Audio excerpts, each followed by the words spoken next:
Assalamualaikum warahmatullahi wabarakatuh.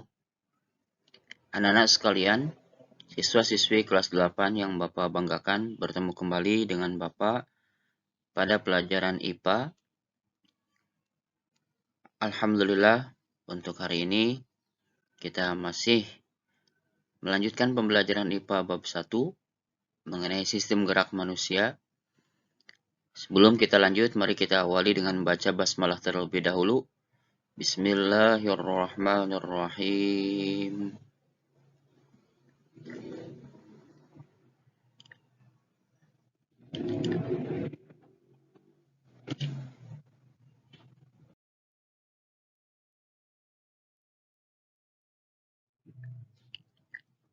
Sistem gerak pada manusia. Pada pertemuan yang lalu, kalian sudah mempelajari mengenai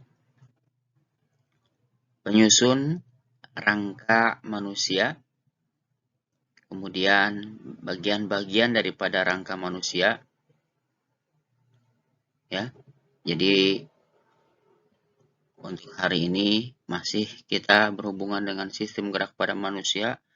Kalau pada pertemuan kemarin itu adalah penyusun rangka manusia, yaitu tulang, pengelompokan tulang, kemudian bagian-bagian tulang.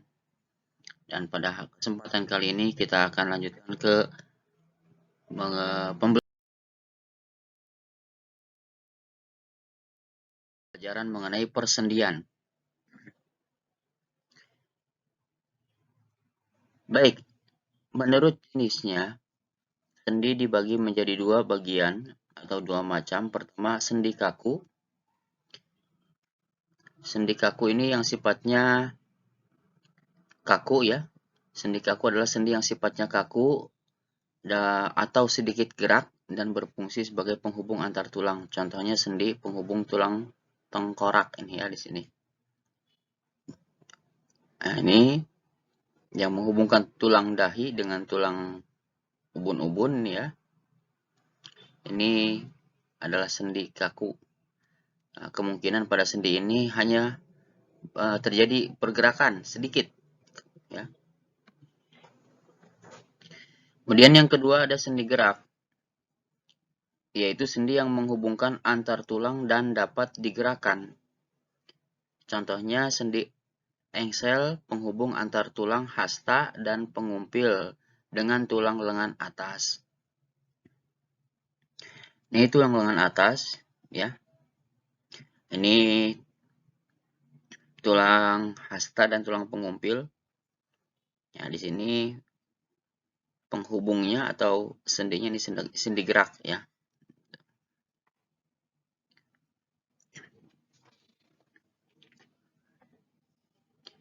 Kemudian sendi gerak ada 5 macam. Ada sendi peluru, ada sendi engsel, sendi putar, sendi pelana ya. Sendi gerak ada 5 macam, sendi peluru, sendi engsel, sendi putar, sendi gerak, sendi geser dan sendi pelana.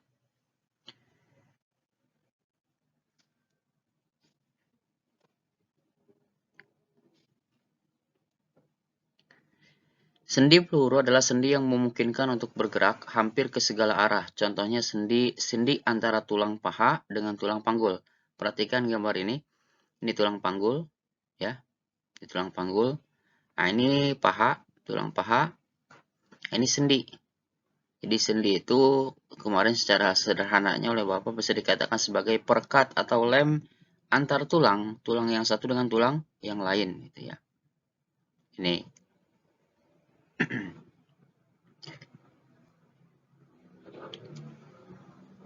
Selanjutnya yang kedua sendi engsel. Sendi engsel yaitu sendi yang berbentuk seperti engsel pintu sehingga memungkinkan gerakan satu bidang atau satu arah. Contoh sendi antara tulang paha dengan tulang betis dan tulang kering. Ini gambarnya, perhatikan gambarnya.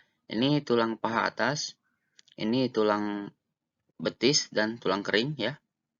Nah, di sini penghubung ya, penghubung atau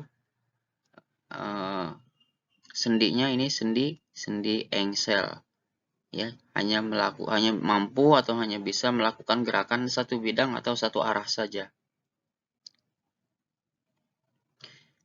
Selanjutnya untuk sendi putar. Sendi putar adalah sendi yang memungkinkan gerakan memutar. Contoh, sendi antara tulang lengan atas dengan tulang hasta dan pengumpil. Ini contohnya gambarnya tulang atas, tulang lengan atas, ini tulang pengumpil, dan ini tulang hasta. Ya, nah, ini di sini sendi atau penghubung antara tulang lengan atas dengan tulang hasta ini, ya, dan tulang pengumpil ini masih sendi putar ya, sendi putar. Kalau di LKS atau kalau di buku yang lain, seperti tulang betis dan tulang kering juga contoh yang lainnya ya. Selain tulang pengumpil dan tulang hasta, antara tulang betis dan tulang kering juga ini termasuk pada contoh daripada sendi putar. Selanjutnya sendi geser. Adalah sendi yang memungkinkan adanya pergeseran antar tulang. Contohnya sendi pada tulang punggung. Nah, sekalian, ruas tulang belakang kita atau tulang punggung kita ini terdiri dari tulang pendek ya. Jenisnya jenis tulang-tulang pendek yang banyak sekali. Jumlah-jumlahnya kemarin sudah disampaikan pada pertemuan yang lalu. Ya. Nah, tulang-tulang pendek ini direkatkan, digabungkan ya. Itu dengan sendi ya, yang namanya sendi. Nah, sendi yang merekatkan atau yang menghubungkan tulang ruas-ruas tulang pendek ini yang ada pada punggung kita, ini sendi geser namanya. Jadi bisa bergerak, tapi kemungkinan pergerakannya itu hanya bergeser saja atau sedikit. Yang kelima, sendi pelana. Sendi pelana adalah sendi yang memungkinkan gerakan memutar dan melengkung.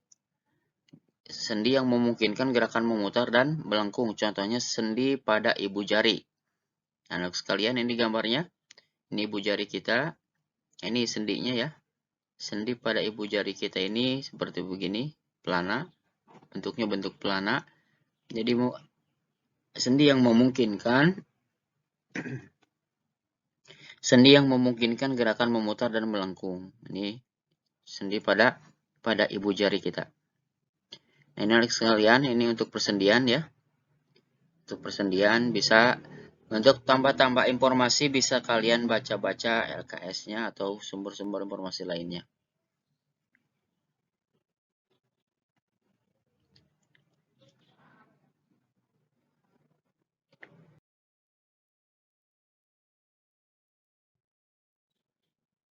Kemudian kita lanjut ke otot. Nah, anakku sekalian, kemarin Bapak sampaikan bahwa tulang itu adalah alat gerak aktif, pasif ya. Tulang adalah alat gerak pasif. Otot merupakan alat gerak aktif. Kenapa? Kenapa? Karena ototlah yang menggerakkan tulang ya. Tulang itu tidak bisa bergerak sendiri karena sebagai alat gerak pasif. Itu ya. Otot yang menggerakkan tulang karena otot merupakan alat gerak aktif. Secara garis besar, otot dibagi menjadi 3 macam, yaitu otot lurik, otot polos, dan otot jantung. Otot lurik bentuknya silindris, ya, dan mempunyai banyak inti di tepi, terletak menempel di rangka dan bekerja secara sadar. Otot ini menanggapi rangsangan secara cepat, sifatnya cepat lelah. Untuk otot lurik ini sifatnya cepat lelah. Ini bentuknya silindris, mempunyai banyak inti sel, ini ya. Banyak inti di tepi, ya, mempunyai banyak inti di tepi, terletak menempel di rangka, bekerja secara sadar. otot ini menanggapi rangsangan secara cepat, dan sifat cepat otot lurik itu otot lurik adalah cepat lelah, ya, cepat lelah.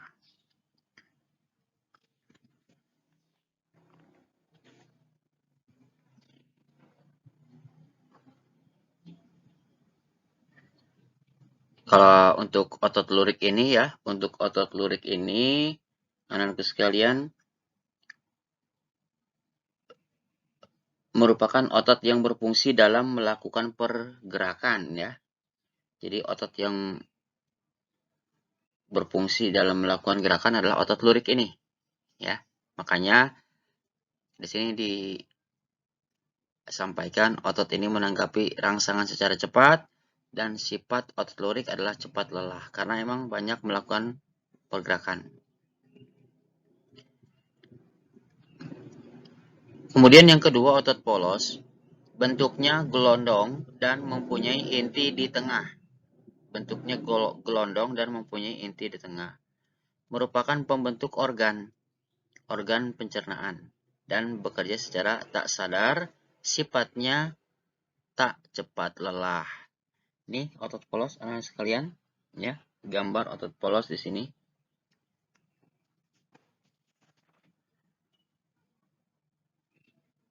Jadi otot polos ini merupakan penyusun organ-organ tubuh bagian dalam ya, misalnya seperti bagian saluran pencernaan, pembuluh darah, saluran ekskresi, dan saluran pernapasan. Nih, otot polos. Kemudian yang ketiganya otot jantung. Ini ciri-cirinya, bentuknya silindris dan bercabang, banyak membentuk anyaman, mempunyai banyak inti di tengah ya. Kemudian penyusun organ jantung. Nah, untuk otot disebut otot jantung karena emang penyusun organ jantung dan bekerja secara tak sadar. Sifatnya tak cepat lelah. Ini otot jantung ya. Jadi anak sekalian, otot jantung atau miokardium hanya terdapat pada dinding jantung. Nah, otot jantung ini memiliki ciri-ciri seperti otot lurik, memiliki serat yang gelap dan terang ya. Tetapi cara kerjanya seperti otot polos gitu ya. Jadi otot jantung ciri-cirinya seperti otot lurik, tetapi cara kerjanya seperti otot polos. Ini otot jantung ini. Ya. Nah, ini anak sekalian, secara garis besar otot dibagi menjadi 3 macam atau 3 bagian: otot lurik, otot polos, otot jantung. Nah, ini ciri-cirinya silakan dibaca-baca, dipelajari ciri-cirinya ya. Sifat kerja otot. Menurut sifat kerjanya otot dibagi menjadi 2 bagian, antagonis dan sinergis. Antagonis itu kerja 2 otot secara berlawanan. Jika yang satu berkontraksi, maka yang lainnya mengalami relaksasi. Begitupun sebaliknya. Contoh, otot bisep berkontraksi, sedangkan trisep berrelaksasi saat tangan menekuk. Begitu juga sebaliknya. Ini, anak sekalian, ketika tangan kita ditekukan, ya, maka kontraksi bisep atau otot bisep yang berkontraksi, sedangkan otot trisepnya ini berrelaksasi. Tetapi ketika tangan kita diturunkan atau diluruskan, maka otot yang bisep ini yang berrelaksasi, sedangkan yang tricep yang lengan kita bagian bawah ya, ini yang berkontraksi. Jadi sifat kerja antagonis yaitu kerja 2 otot secara berlawanan. Jika yang satu berkontraksi, maka yang lain mengalami relaksasi. Ya, contohnya seperti pergerakan tangan kita nih ya, ketika ditekuk dan diluruskan. Kemudian nomor 2, sinergis. yaitu dua otot yang kerjanya bersamaan. Nah, kalau ini secara berlawanan, kalau ini bersamaan. Jika yang satu berkontraksi, maka yang lain pun ikut berkontraksi. Jika yang satu berelaksasi, maka yang lain pun berelaksasi. Contohnya seperti otot pronator ya. Contohnya seperti otot pronator teres dan quadratus pada telapak tangan. Ini contohnya anak sekalian. Gambar cara kerja otot. Jadi dua otot yang kerjanya bersamaan. Ini pembagian sifat kerja otot. Pembagian otot berdasarkan sifat kerjanya antagonis, kerja dua otot secara berlawanan, sinergis, kerja dua otot yang secara bersamaan. Begitu ya.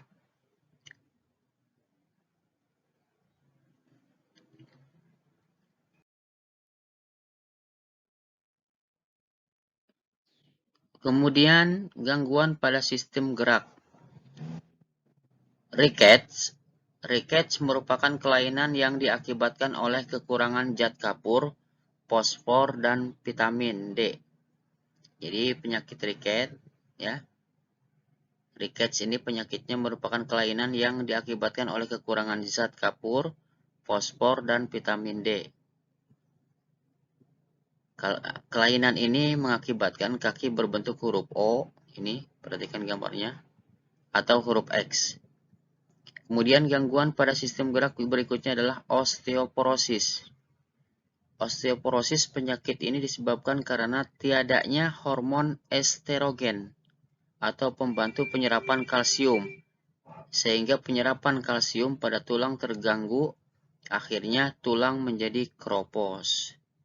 Ini anak sekalian, ini posisi tulang normal, sedangkan ketika seseorang terkena osteoporosis atau keropos tulang, maka seperti ini perubahan tulang yang terjadi. Ya, ini normal, ini terkena gejala atau terkena gangguan osteoporosis.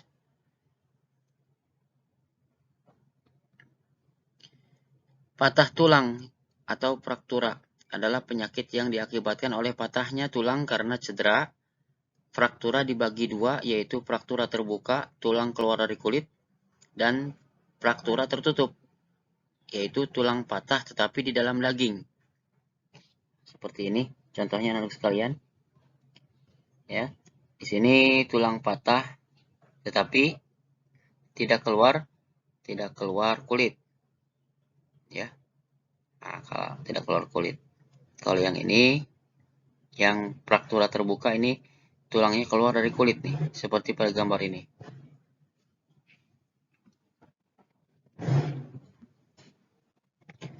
Artritis.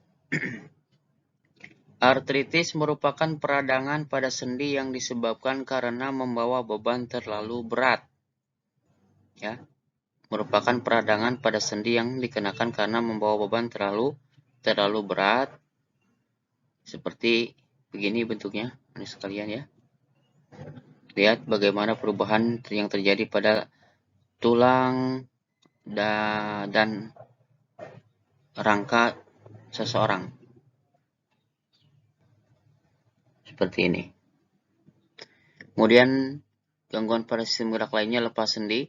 Lepasnya sendi sehingga ligamen putus atau sobek disebabkan karena kecelakaan atau olahraga berat. Nah, seperti ini ya. Ini contohnya.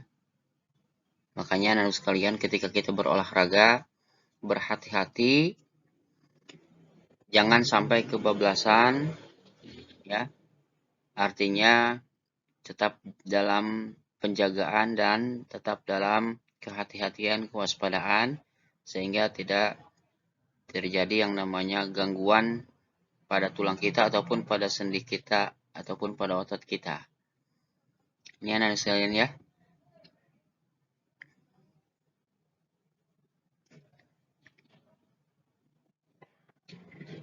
Posisi duduk yang salah. Ada juga penyakit atau gangguan pada sistem gerak dikarenakan karena kebiasaan posisi duduk yang salah. Posisi duduk yang salah dapat mengakibatkan kelainan tulang, contohnya lordosis, kifosis, dan skoliosis.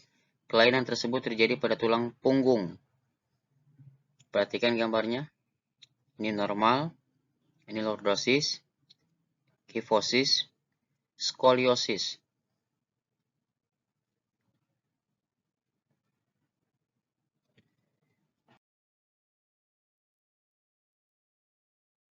Baik, anak sekalian, mungkin itu saja yang bisa Bapak sampaikan pada pertemuan hari ini.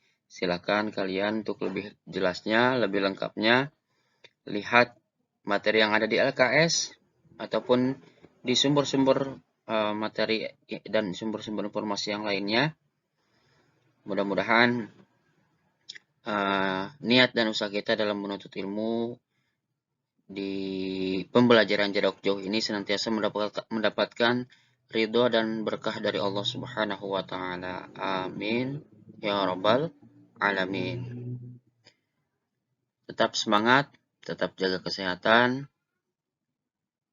Kita akhiri dengan membaca doa atau membaca kalimatul hamdalah.